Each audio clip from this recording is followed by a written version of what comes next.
Welcome, everyone, to this evening's event or afternoon or wherever you are, what time it may be. My name's David Swanson. I'm the campaign coordinator here at Roots Action and work on the Teach In network, among other projects. The topic this evening is ICE and raids and detentions and deportations and what people are doing about it with some success, and what's working and what's not working, and what we might try that nobody's tried yet, and what's happening around the United States. And we are very privileged to have four speakers with us. I'm going to introduce each of them in turn. They're going to speak for 10 minutes or so, and we're going to take your questions. And you can put your questions into the chat at any time, and I will take them out and ask them of our guests at the end. This is being recorded.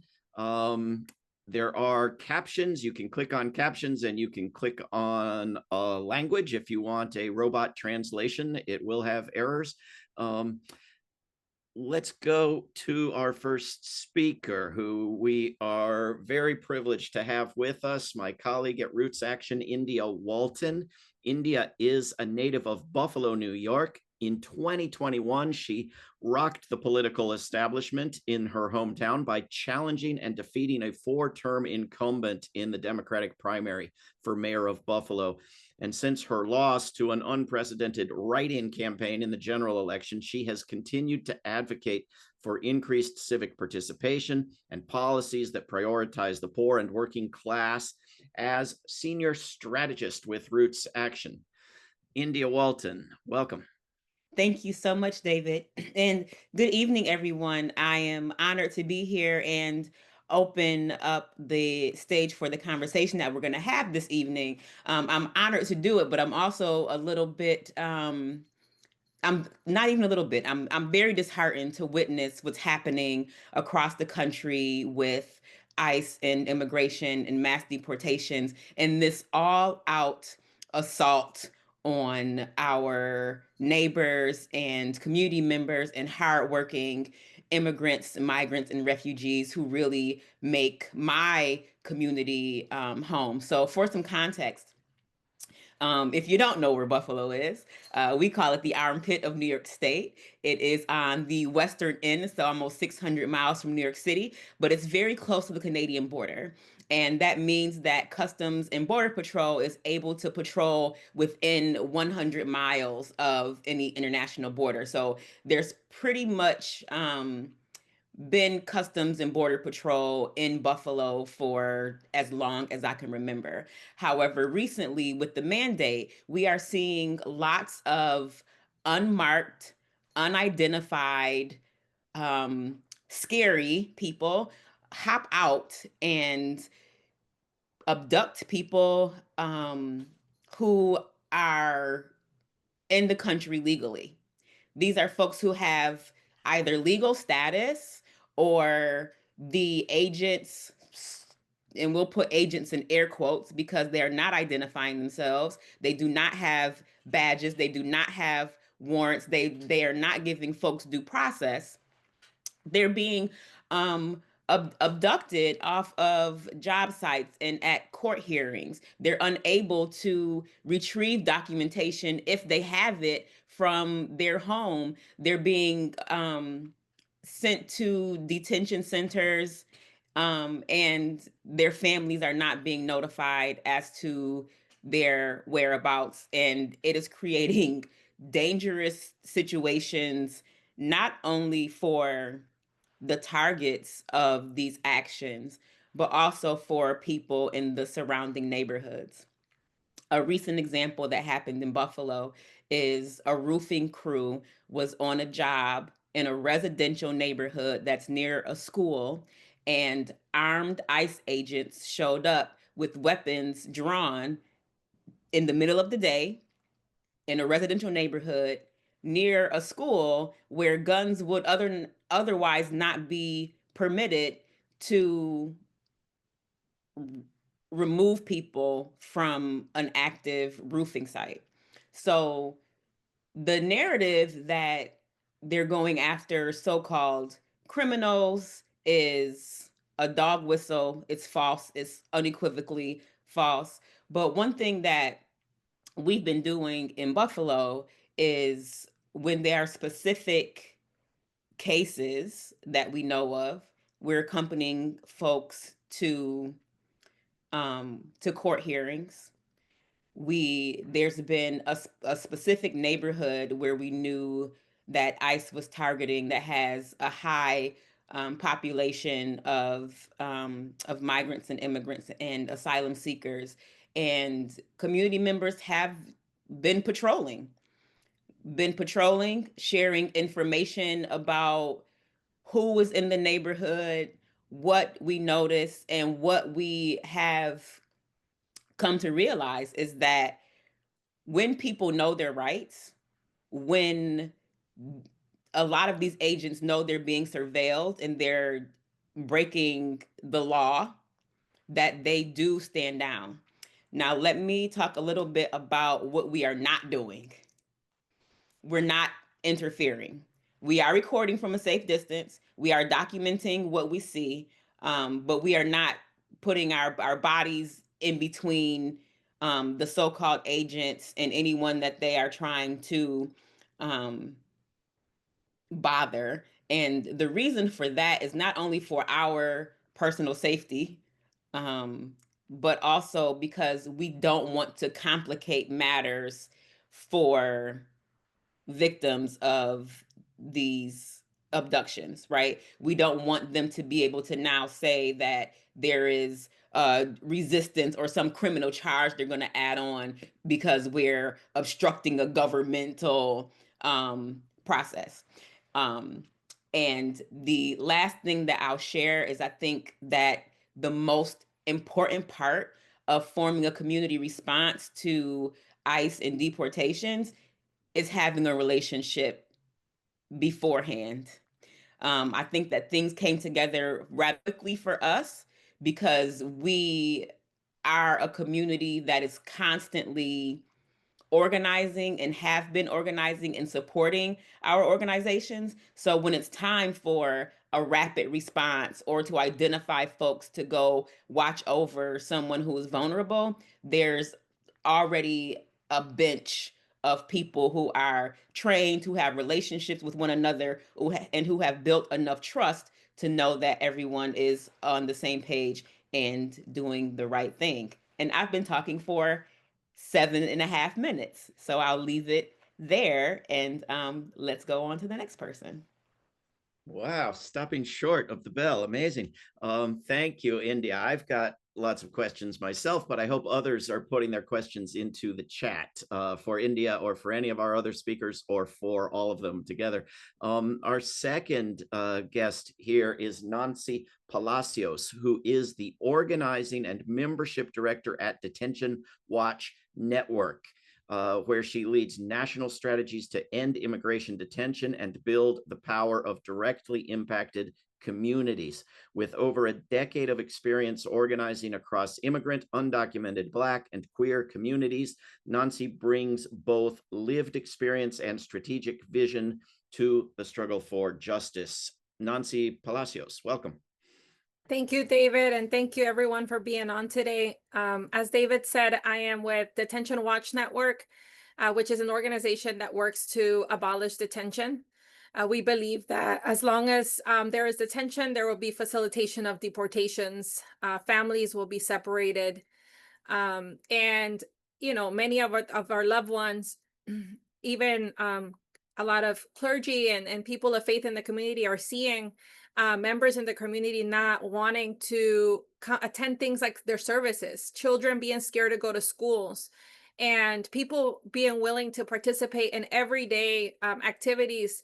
We're seeing immigrants that are recent arrivals who came in through some form of legal process, like presenting themselves for asylum at the border or being paroled in, being impacted, and those being stripped away and being put in cages. And we're seeing families that have been here 20, 30 years also impacted, and there is no one that is safe.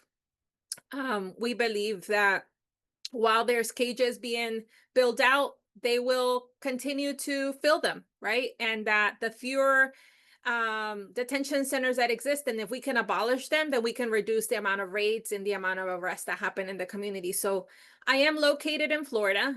I've lived in Florida all my life, and I can tell you that the Florida that I live in now is not the Florida that I grew up in.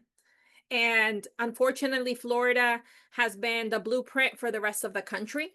It is now one of the states that has deputized its local law enforcement to pretty much act like ICE.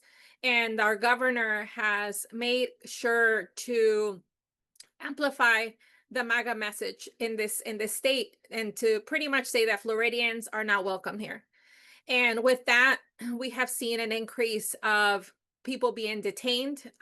There's not a particular trend on how they're being detained in their jobs or job sites or stuff like that. There have been incidents that have happened in that way. However, we've seen a lot of, state troopers pulling people over on major interstates and on major highways, pulling people over between 5 and 7 a.m. as work trucks are going to work. And that is how the majority of people, at least in Central Florida, are being impacted and taken to our local jails and then taken to local detention centers. And then most recently, as you may have heard on the news, is this open concentration camp in the Everglades that was opened overnight. That is also a blueprint that we should be paying close attention to, as I think it's a model that is being used to see if it could be opened up in other places. And, with over $150 billion that have been allocated for mass detention and deportation in the last couple of months, that is only going to fuel an increase of more people being detained. And so just last week, there was an article that came out on the Washington Post that really laid out ICE's plan to increase more beds, right? And more people being detained, close to 110,000 people a year. And I think that should alarm all of us. If you already are not paying close attention to people being picked up in your communities by unidentified people and being kidnapped, you need to pay attention, because if it's not already where you have a detention center in your community, it's coming. And I think that one of the things that we have to pay close attention is, like, not just a detention center itself. However, they're using state prisons and prisons that have been closed in the past, buildings that have been repurposed to now turn them into concentration camps. They are using military bases, and then getting the National Guard to kind of be the guards in those areas with no oversight at all. And we know what happens when there's no oversight. We know what happens when people are held, right,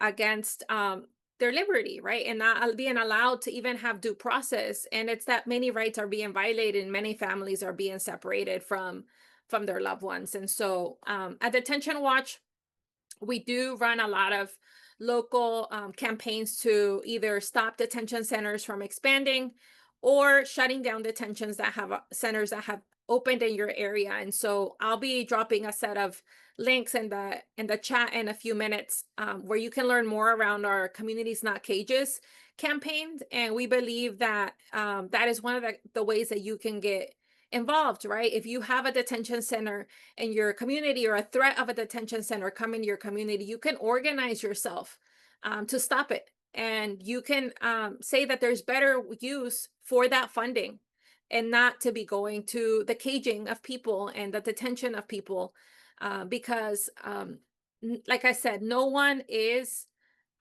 exempt. We have seen DACA recipients being picked up. We have seen green card holders. We have seen citizens being racially profiled. And that is what these policies and this funding that has passed is causing. It is causing an increased amount of racial profiling for Black and Brown families, and over policing.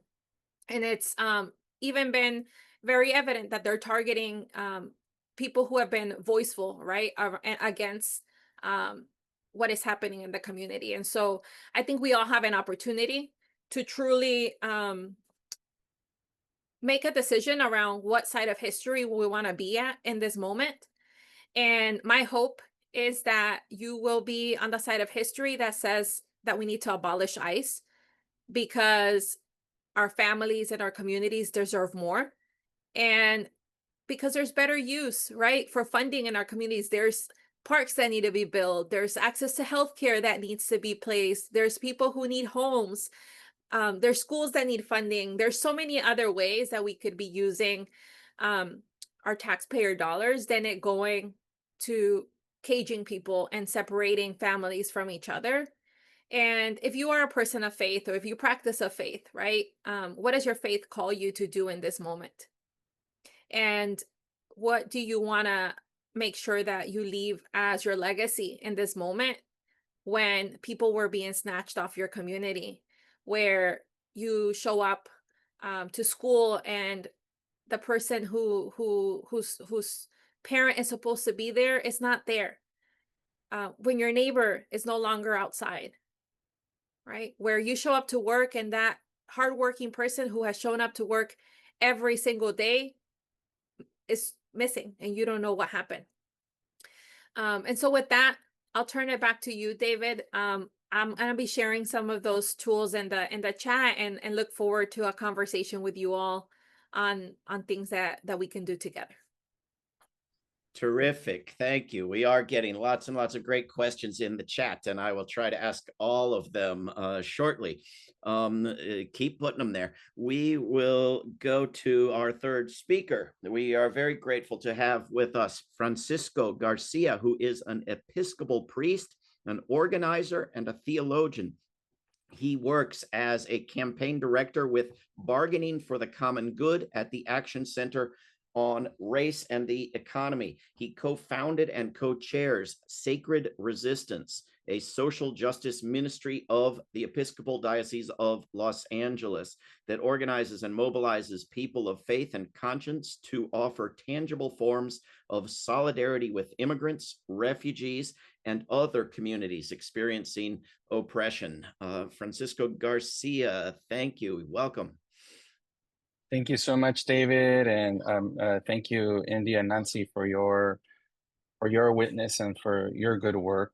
I'm here to give a little bit of the LA story, and I'll put the links for the organizations that I'm affiliated with in the chat also, so you could take a look on your own.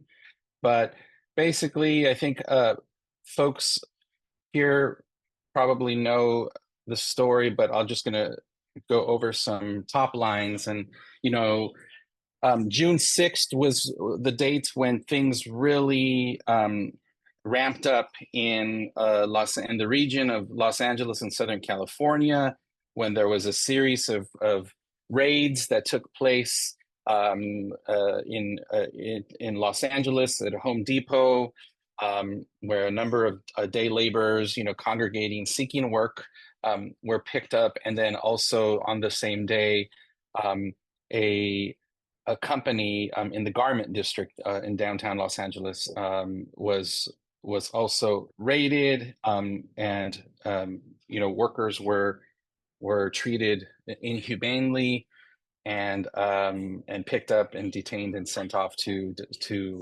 various places of detention. This was also the place where labor leader David Huerta, who's a statewide labor leader with SEIU, the Service Employees International Union, was arrested for being a witness and trying to, just be a presence, and in the face of these unjust raids that were taking place without warrants and without due process. And so on that, after that day, there was a wave of protests that people saw that taking place across Los Angeles, and a lot of it concentrated in the Civic Center where some of these raids took place.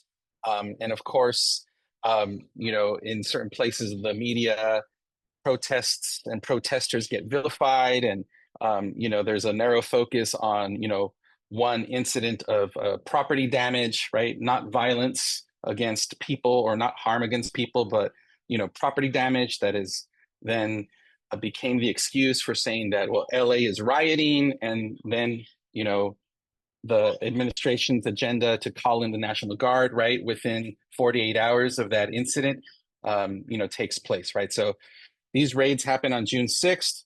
By June 8th, the National Guard was already here, right? By June 9th, Marines were sent to Los Angeles. So this had been part of the plan all along, right? And we can see now, based on what's happening in Washington, D.C., that this is the playbook, right? Part of this authoritarian agenda that is trying to trample upon everyone's rights, but beginning with those who are most vulnerable in our communities and those who have been vilified and targeted and criminalized, our immigrant neighbors, and I'll have to say that, I am the proud son of Mexican immigrants. I'm born and raised in Los Angeles, and my family has been in the region for decades. Many in Los Angeles have been, there since before the United States existed, right? Many families can trace their origins to those times. And Los Angeles is a very multiracial, multi-ethnic, diverse place. And 35% of LA County and LA City is made up of immigrants. So it is a significant population in the millions that have made it their home for generations. And so for this kind of aggressive force to come into our community, of course, there was going to be a wave of protest and people saying, hell no, right?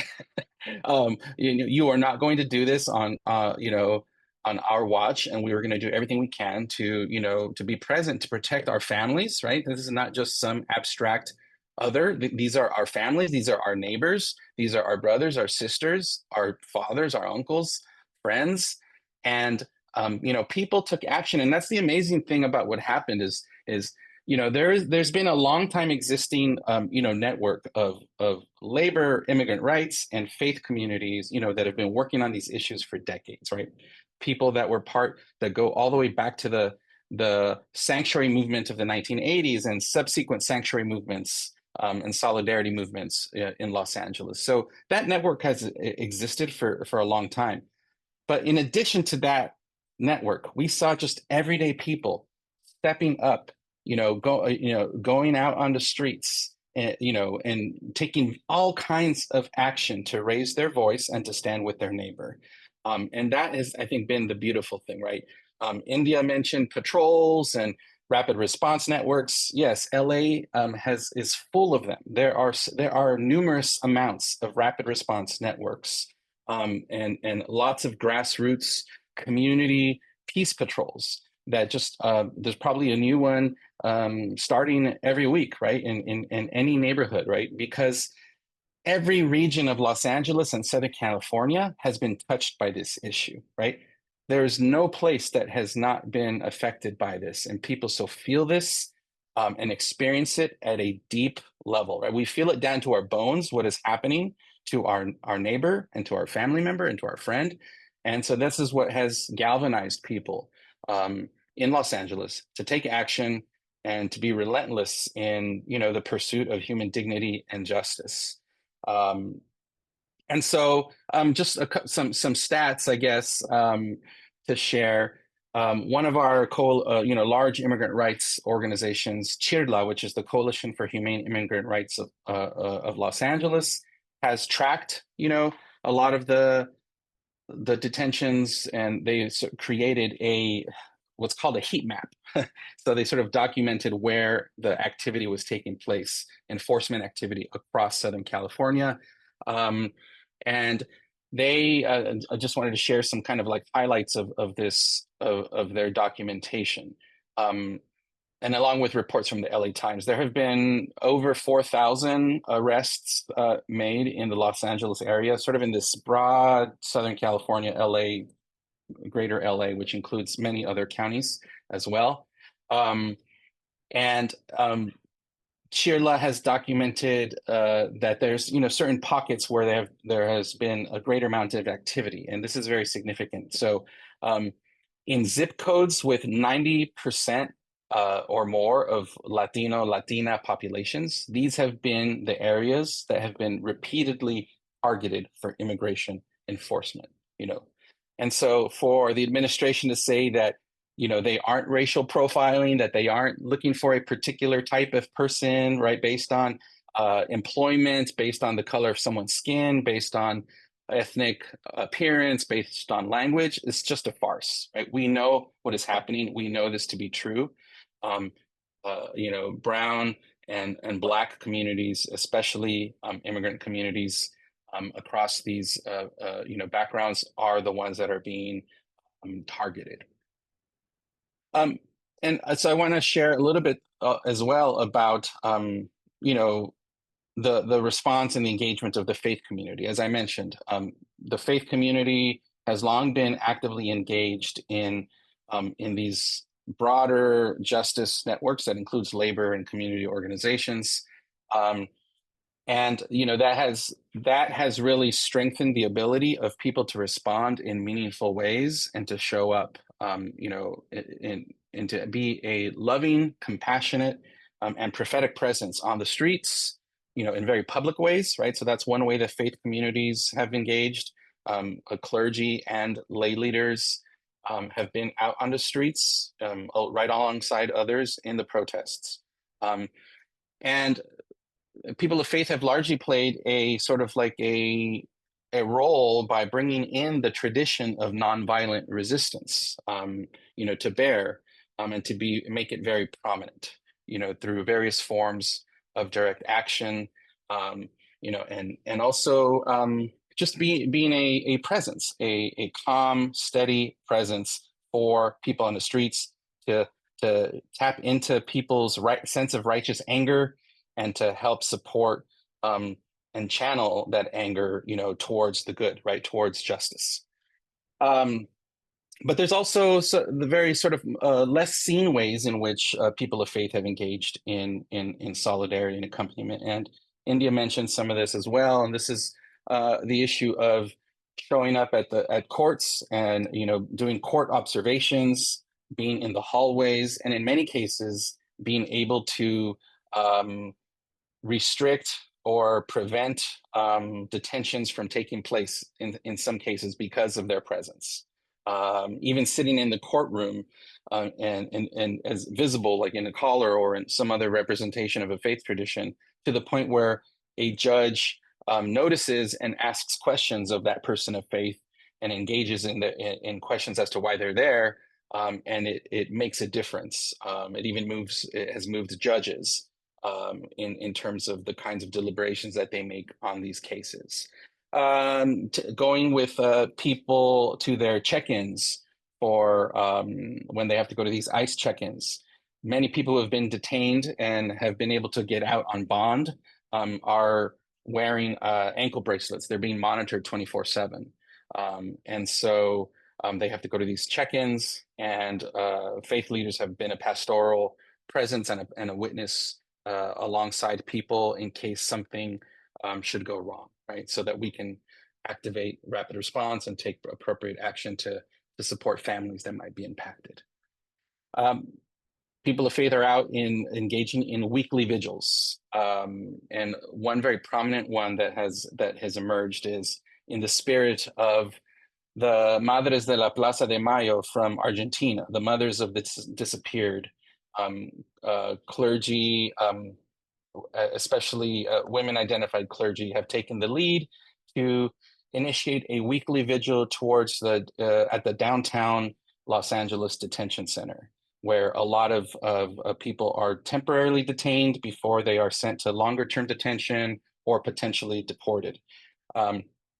And at this detention center in downtown Los Angeles, they have initiated this group called the Godmothers of the Disappeared, and they're there every week, and lots of people show up and make their prayers and their offering of flowers, and they sing songs, and they speak to the people that are in detention, you know, up in the facility, you know, on the various floors, so that they know that they are not alone. So these are just some examples of faithful witness and presence and solidarity in the face of these unjust and inhumane policies. And I'll just add as I close that we should continue to do this kind of work that is sort of like rapid response, responding to the urgency that's happening on the ground. At the same time, we need to be strategic and begin to organize at a greater capacity across our various regions to really disrupt this unjust system and follow the money. In another part of my work as a campaign director and as an organizer, we are paying attention to basically this the economic engine that is driving this system, right? The detention system that Nancy has mentioned. The two primary companies, right, that are these private for-profit detention systems, Core Civic and Geo Group. Their quarterly earnings that just came out, up significantly from earlier in the year because of this detention system, right?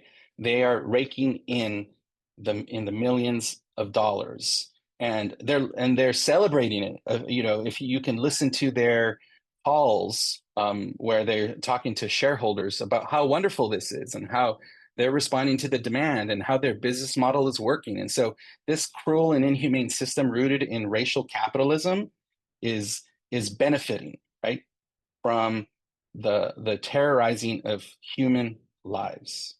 And so we got to do something to stop that and connect the dots and do that work. Thank you, David. Wow, terrific information about wonderful activities. I'm glad they're drawing on traditions from Latin America and doing such terrific work in California. We are, of course, recording this. We'll send you the video. We'll send you links and information to all the resources that are discussed here, et cetera, by email. Keep putting your questions in the chat, and we're going to ask them after we have the great privilege of having one more speaker, the wonderful Rivera Sun, who has written numerous terrific books and novels, including the Dandelion Insurrection and the Ariara series. She is the editor of Nonviolence News. You should be signed up if you're not. And the program coordinator for Campaign Nonviolence. Her articles are syndicated by Peace Voice, published in hundreds of journals nationwide. Rivera Sun is on the board of the Backbone Campaign and on the advisory board, where I also work, at World Beyond War. Rivera Sun, welcome. Thank you. And thank you to India, Nancy, and Francisco for your wonderful work that you are doing on the ground in your local communities, nationwide with Detention Watch. This is critically important work, and your information is so needed and welcome on the broader level so people know what's going on. What I can bring to the conversation tonight is my vantage point as the editor of Nonviolence News. So for 5 years, I've been collecting 30 to 50 stories of resistance each and every week. And since February, I've been tracking the enormous upswell of resistance to ICE raids and roundups and arrests, and indeed the entire system of ICE and detention. So what I'd like to share with you tonight is just kind of a broad look at the many diverse tactics that people are using to push back. So you get a sense of how many tools are in your toolkit if you're thinking about organizing locally. Or even just looking for ways to plug in, given who you are, your relative privilege in society, your capacity. So as my colleagues have mentioned a lot, one of the key strategies is direct intervention when an ICE raid or arrest is happening. This really got kicked off by widespread Know Your Rights trainings, especially with unions, workers, schools, churches, medical workers, giving people a sense of their legal capacity of where they can just say no to ICE entering, say, a private building, or how to require a judicial warrant versus whatever their administrative warrants that they walk around with. And as my colleagues also mentioned, the growth and establishment of new patrol and warning systems, including everything from the ICEBlock app to Angie the Ice Chaser, who became an internet celeb because she just chases ice around the neighborhood, announcing it on a bullhorn where they are to warn people to clear the streets and get out of the way. So we are seeing people use their Know Your Rights training to push back at ICE, both at their workplaces, but also as bystanders at, say, car washes or restaurants. In addition, we're seeing citizens doing both spontaneous and coordinated mass street confrontations. So not just individuals upholding Know Your Rights, but groups of people saying, go, you must go, leave this neighborhood, and even in several occasions, walking ICE vehicles out as they backed up. We're also seeing public figures kind of throw down in some of these areas. So like the mayor of Paris, California, for example, when ICE rolled into town, issued a shelter-in-place warning, right? Use the emergency alert system to let people know it's not safe to leave your house right now. I thought this was a brilliant tactic that everyone should know about, and all of our friendly mayors to this issue should be willing to do. Francisco talked about priests attending immigration hearings. We also have people, a college group that created a hotline to help immigrants learn how to switch their hearings online versus in person so that they could not be arrested when they show up for these proceedings. We know that bus drivers in Los Angeles have gone through training to be able to uphold Know Your Rights and keep ICE off of public buses, city buses, and to create safe spaces on every block for immigrants. And also, if you're riding public transit, to be safe.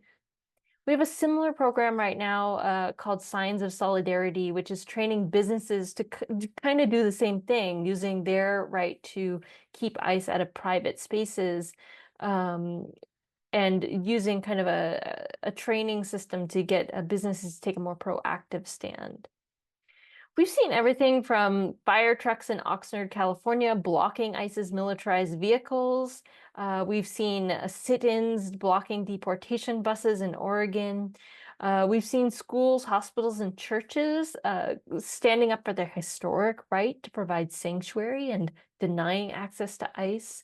Schools have been immensely impressive in this. The LA School District gets special mention here. They have a whole system for creating a perimeter at which they keep ICE out. They switch their communications to Signal so ICE can't surveil families. During the summer, they set up not just this protective perimeter, but also extra summer school sites and pick up and drop off locations so that kids weren't waiting long periods for pickups in vulnerable locations, so that things would be held closer to the neighborhoods of impacted groups. Places like Chicago, their elementary school barred the doors to ICE and said, no, you are not entering. And of course, we've seen a few things like Dodger Stadium rejecting ICE and kick them out of their parking lot. A lot of the work that Francisco mentioned that is less visible has to do with providing mutual aid support to enable this. Things like mobile health clinics, doing home visits in large immigrant neighborhoods to make sure people are getting health care, even if they're afraid to leave their house.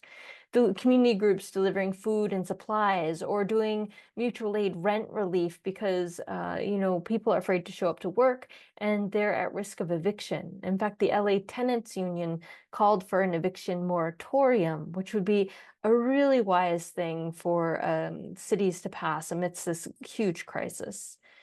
We also have seen colleges switching to online classes to keep students safe when ICE raids are heavy in the area. Los Angeles in particular did this. So this is a long list, but you know what? It is not the end of the list. We're seeing everything from noisy protests outside hotels where agents are sleeping, boycotts of Avelo Airlines over deportation flights, cities canceling contracts with ICE or refusing to cooperate. Sanctuary cities especially are doing this. There's campaigns to get sheriffs and local jails to withdraw from ICE activities. We've even heard rumors on the internet that then sparked real life examples of this, of tow trucks removing illegally parked ICE vehicles. That was a fantastic one. People have flooded tip lines with false reports to prevent them from being used to report immigrants. We've seen attorneys resigning in protest rather than prosecute trumped-up charges, notably around Kilmer Abrego Garcia's court case. And of course, we've been successful in getting the release of many high-profile detained persons like Mahmoud Khalil, Rumeysa Ozturk, Kilmar Abrego Garcia, Marcelo Gomez de Silva in Milford, Massachusetts, Judge Hannah Duggan, and many more. So I hope this gives you a sense that there are many, many ways to resist. And there are many ways for people in different parts of our community to leverage their position, their power, their privilege to stand up to this ICE and this authoritarianism and this racialized authoritarianism. You know, the more creative we can be, the more ways of resisting that we will find. We had a man in Boston who literally called the local police department on the unidentified masked men with guns in his neighborhood, right? He called the police on ICE, because wouldn't we all call the police on armed people in our neighborhood with no identification and masks on? So be creative, recognize that there's way more resistance even than what I've mentioned, and that these are just the headline ones that I've been able to collect. So with that, I will thank you, and I'll hand it back to David for some Q&A. Absolutely wonderful from all of our speakers. And you all have been answering many of the questions as you've gone through your remarks, but there are many I think that we should try to get to here if we can. One question I really want to ask, because I don't understand the question at all and wonder if one of you can explain it to me. What percentage of deportations are appropriate? I want to say zero. I want to say, what the hell could that possibly mean? But what do you think someone means in asking that, and what do you think the answer is? I can sort of chime in on that. I agree. I think 0% are not warranted. I want migration is natural. And Every what species percentage do we even know? I every mean, species on Earth does it, but there's a reporter locally who has been tracking detentions and deportations, because this whole notion of the criminality surrounding it, and he's not getting any response from our local ICE agency to his FOIL requests, so they are suppressing information to the public. But what he has found out is that the majority of the deportations that are happening to folks who have criminal records, they're picking them up and they're already incarcerated. So they're not getting them off the streets. They're getting them, and they're already facing criminal charges, incarcerated and deporting them from there. So we know that anecdotally, at least, the vast majority of folks who are being detained and deported are not committing crimes. right. Did anybody else want to speak to this? There's lots more questions. I may add, yeah, I believe, at Detention Watch, we believe zero. We believe that we should abolish the whole system of ICE as it is. And there's no reason why something should be in place to enforce a set of laws that have not been restructured in years. So how are you going to criminalize a set of folks for something that you have not been willing to properly address, which is the broken immigration system that this country profits off of? And we also have to be mindful, right, that they are using a rhetoric of criminal, right, to criminalize people to be able to justify what they're doing to many families. And so part of the work that we have to do to make sure that we fight back so that there is zero people in detention is that we have to include people with even criminal convictions, right? Because we cannot allow for ourselves to carve some people out as deserving of incarceration and deportation. That is how we open up a door to just allow, right, for this administration to fully continue to use that rhetoric to further criminalize people. And there's so many mixed messages around who is considered a criminal in this country, right? And I think that migrating to be able to provide better opportunities for your families. Many of the reasons of migration for people are caused by things that this country does to foreign countries. And I think we also have to be willing to have that conversation, to fully be able to have a conversation around why detention, right, is not an option. Very Can good. I just add to that, David, that yeah, getting past this idea of good immigrant, bad immigrant, this sort of like binary conversation, and we really need to understand that as Nancy said, that the system is fundamentally flawed and broken, so that people ask these questions about, well, how come they didn't get in the right way? Like the right way has not really existed for the vast majority of people for generations, and even when people are getting punished for having tried to do it the right way, so-called right way, right? There were folks at the seeking asylum, right, which was a legal right, waiting at the border, right, of the United States, and with using this app that had been created, and then that completely got eliminated, right? So there are no options. There are no real options until we have fundamental change in our immigration system that recognizes the full human dignity of all people. Um, I would like to mention, I forgot to mention this one great example of resistance. There is an immigration clerk or a set of them in a place I won't mention, who are rapidly approving immigration proceedings for as many people as they can. Right. So amidst all this, what they're doing is they're granting people the citizenship they deserve. They're enacting the system that we need and should have in this country for immigrants. there was a question, I think Rivera and others gave many answers to it, that was, what can we do beyond observing and reporting? And there was a follow-up question. Someone asked, can going around warning people that ICE is in the area become obstruction of justice? I mean, here in Los Angeles, we have very active, organized groups of people that are doing that, right? So there's different sort of types of work. There's rapid response, that if someone says there's ICE enforcement, someone reports ICE activity, there's a group of people ready to go and to bear witness and to document and to try to find out who's being detained, right? Who's doing the enforcement, and have some accountability around that whole process, right? That's kind of like the rapid response. But then there are people who are doing proactive, sort of like peace patrols, and they have bullhorns, and they go around and they inform people of their rights, and so both things are happening at the same time. I mean, I think this administration is blurring the lines of what is considered obstruction and what isn't. So, if you engage in these actions, just know that it is not risk free, right? But as long as you're not typically, as long as you're not physically preventing enforcement from taking place, it should not be considered obstruction. Enforcement may be sort of a generous term there, because you'd like to think enforcement of a law, and it's not clear that that's what's happening. I mean, I hear in the same breath in these conversations things like caging, which sounds horrible, and detention, which sounds, pretty pleasant, really.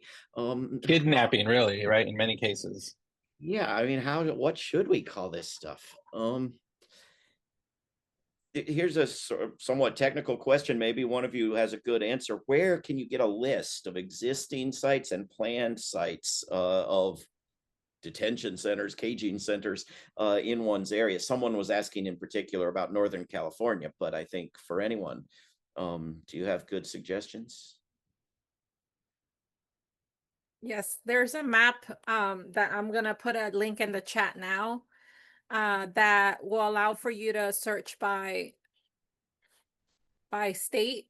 It'll tell you if it is, what type of facility it is, what type of contracts they have, and where it's located. The link I shared earlier, and I'll go ahead and drop it in the chat again, is a projected place. If you scroll down to the bottom, I wonder if I have sharing access, I can quickly kind of show folks if that's helpful. I think I can, well, I don't think I need My to go. screen? There you go. Yeah, so in this article that I shared, it has kind of where ICE is expanding in the next couple of months.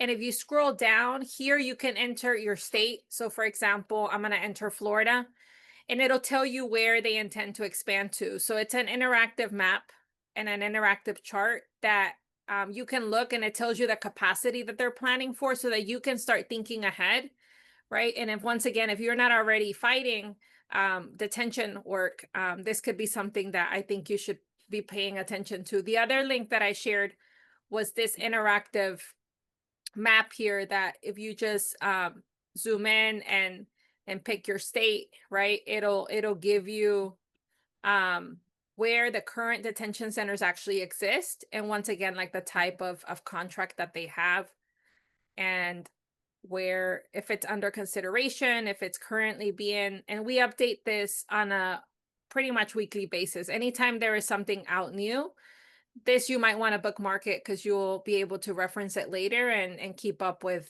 any updates that come out. Many of these, it's worth noting, are military bases, and people are being sent from them to other U.S. military bases abroad in other people's countries.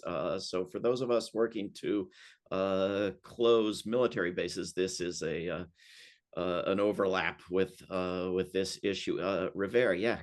Yeah, and this is also a point of vulnerability, by the way. If you do any work with veterans' rights groups, this is a great place to get them or active duty service members to speak up and speak back that this is not in their purview. This is not what their job is. They should not be cooperating in this or responsible for this. Their facility should not be used for this. The other thing that we can really work on is getting our governors to refuse or decline to deploy the National Guard. The Vermont governor, who is a Republican, just refused to send Vermont National Guard to DC. And he said it's just not an appropriate use of the National Guard. I think this is a significant thing to pay attention to and to learn the language that he's using, and to really work state by state to stop sending our National Guard places. And not because they need to be training for important slaughters of foreigners in distant lands, but because they need to not be doing the abusive behaviors they're doing. There was a question for India, but others can answer too. How do you learn ahead of time regarding upcoming abductions? We're watching. They're surveilling us, and we are surveilling them. And Buffalo's small enough where word gets around quickly. Someone sees a suspicious vehicle, inquires about it. Our folks know our neighborhoods, and they say that that person doesn't live around here. And we have some folks who come up and say, "Hey, how you doing? What's your name? Can I help you find something?" And a lot of times that spooks them off. How many people are working with you on this in Buffalo? In the particular group chat that I am in, I'm in 3 of them, and there's probably about 50 in each, so probably about 150 people. Not to mention folks who are, doing other things like mutual aid, transportation support, daycare, working the hotline. So when a person is detained, they have someone to call for advocacy to let their family know where they are. Folks who are helping folks upon release get resources and clothing and things like that. We even have some families who are choosing, unfortunately, to self-deport. Justice for Migrant Families, a great organization, and I'll put the link to their website in, are also helping with resources for folks who choose to self-deport. There was, yeah, Francisco. Aligned with this, there are a lot of other ways, in addition to the rapid response networks and sort of like these kind of community patrols. There are also targeted forms of engagement that communities are doing, especially because places like Home Depot And in LA, car washes, right? So anywhere where they know that there is a significant amount of immigrant workers present, that's where they have been targeting. And in Los Angeles and Southern California, it's been Home Depots and car washes. And so people have done this work of adopting a Home Depot parking lot or a day labor corner, right? A place where workers congregate, and actually setting up somewhat of a daily presence in these places, like putting up a tent with a table, with Know Your Rights cards, with water, with snacks, and it's a community presence. So it's a proactive, vigilance that we, like India said, we're here, we're watching, and we're not only watching, but we're present, right? And then there are other places that go and drive every day and check in on folks. The National Day Labor Organizing Network is helping train people in across the country. So I'm going to put this in the chat.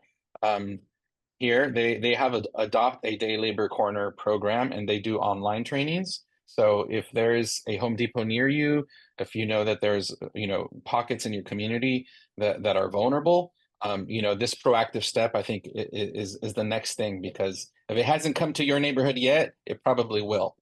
So be ready. Francisco, somebody was asking in the chat, what tools were used to create these heat maps? How were they created? Do you have a short answer? I put an article in the chat, but basically through like geographic information systems. I don't know if people know, like you plug stuff into a program and it sort of like shows in the article I put basically the darker the color on the map, the more activity that there was. And so you could look at a whole region and see how much enforcement was happening. And it's in this case, it was done by zip code. So I'll put this article further. I'll put it in the chat again so that people can see it, because it was earlier in the conversation. Great. And again, we'll email everyone who's registered for this, all of these resources. Here's a question for any of you. How can you work with, or can you work, is anybody working with the local police to hold ICE agents to the rule of law? Or are the police pretty well lined up with the ICE agents?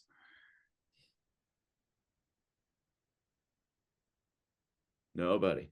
Well, one thing that we're doing is trying to, and LA City is doing this now. Even some of the city council people just a couple days ago have proposed a new policy. LA had already passed an ordinance to be a sanctuary city. That only goes so far, right? So they're looking to strengthen different pieces of it. And one thing that they were proposing is that required police to basically check the documentation of those who would be ICE agents, right? To check their ID and to ensure that they are from an actual federal agency, doing, engaging in whatever is deemed to be, federal, in a federally allowable, law enforcement, right? So in addition to, so because of the issue of people being masked and all of these things, that they actually ask for ID and check for documentation. So it's on the other side. And there are other cities that are pursuing similar things, or instructing their police to take certain kinds of actions. The city of Huntington Park just passed an ordinance because it was proven that someone was pretending to be an ICE agent, and they weren't anything, and they were caught. And so the city of Huntington Park put a pretty strong policy in place, which I can also find and put on the chat for folks. I would I was also going to ask just about that. add briefly that people are asking their police departments and their sheriff's departments to not cooperate with ICE. It's an important distinction. And then of course there is a strategy of inadvertently or intentionally using your police against ICE, like that Boston man strategy. It's a little different than them willingly policing ICE, but functionally it does bog them down and slow them down and often disperses them. I should note that we're over an hour here, and maybe I could ask one more question, and then you all could answer it if you want, but give any final words from each of our speakers. And the question that came up in the chat was, what about lobbying Congress? And I would add, what about lobbying state governments? What should groups like Roots Action be organizing people to flood legislators with emails saying, if anything? So that's one question if you want to take it, but any final words on the subject? Let's go, I guess, first to India. I'm gonna say the same thing that I always say. You just organize, continue to organize, have relationships, build trust. That is the most important thing that we can do to resist. We hand out these little know your rights cards. I keep a stack of them with me and I give them to people. Everyone should have them at this point. Yeah, and I think just share the resources and share the facts. Great. Nancy? Yeah, I agree with organizing. And I think that while it may feel like a hit and miss, right, with some of the Congress folks up in DC, your local, a lot of this is now becoming localized. And they're taking a federal issue and making it a state issue for many states, right? And so I think that there's a lot of power and it's really important that your local elected officials resist on this, that they not only are vocal around this and that they can pass right in states where that is possible, let local policy legislation that can prevent local collaboration from happening and limiting as much as possible the collaboration, any kind of collaboration with ICE and with DHS. The other thing that I'll say is that your elected officials can do oversight visits, right? And if you have detention facilities or locations where people are being detained, your elected officials should be showing up unannounced to these places so that they can be able to report back what is actually happening. In Florida, there's a lawsuit that's happening from some local state reps who were trying to visit the Everglades concentration camp and they were not allowed to go in. And that is a part of the law where they should be able to be let in without any formal announcement. And so, I think that there's a lot of value in doing that. And I think that aside from that, you should also join a local campaign and start having conversations with people around, okay, we don't have a close detention center nearby us right now, but what will happen the day that we do? And how are we going to fight back for that? And I think part of the conversations that need to be had is also that as you're building out these detention centers in these communities, you're actually also extracting resources from the community because you're overpopulating the hospitals because people are going to get sick. You're overpopulating the resources, right, for that community because now you're moving people into that community that city or that county is not ready for. And so there are ways that you can push back and ask questions of your Congress and city and local mayors on how are they asking those questions before they allow permits, before they allow, right, for any kind of center to just pop up and have like no oversight. Good questions. Francisco. Just to echo the comment, organize, organize, organize, build broad, deep, collaborations, at the grassroots level and across regions. And then, of course, this call shows us that we have to sort of continue to connect nationally as well, because, yes, the detention centers, it affects everybody, even if it's not in your own backyard. And, being able to really break down this unjust system is going to take a lot, a lot of collective action, a lot of direct action, a lot of advocacy, as we do the work of being present to people who are in immediate suffering. So we got to hold it all together somehow and invite others into the work, right? We can't do it alone. Begin to do that outreach. Great. Rivera. Yeah, if you're contacting legislators on any point and there's so many things to talk to them about, remember to ask them to tell them that we need a swift and fair immigration system. It's ridiculous that we don't have one. This should not be a complicated thing. Uh, Tell them no new detention centers. We don't need them if we have a swift and fair immigration process. To stop these ICE raids and immigration crackdowns right now, they could get their acts together and stop this tomorrow. And if you're contacting your state or your governor, to have no National Guard as ICE backup. It's not their job. It's not necessary. It's an authoritarian move. It's often a misuse of the National Guards, and it's endangering everyone. So I would say also, stay close to the stories of resistance. Listen to people like Nancy and Francisco and India and the good people who are doing great work on the ground. And then, collect the stories like we've done tonight. So you know how you can resist. And you can tell the people in your community, oh, I heard this crazy story about somebody who called their police on the ICE people. And we can see this replicate this by thousands and thousands of communities and perhaps put the stories together in a plan of action, right? So that we start to build really robust resistance on all fronts to this horrific situation. So thank you all. Wonderful. We have a lot to do, but we have a lot of great ideas and inspiration, I think, more than we had an hour ago. So thank you so much to each of our speakers and to all of the wonderful people putting terrific questions and comments in the chat, to Ryan and to Bill for helping out. Stay strong. Keep at it. See you on the next teaching.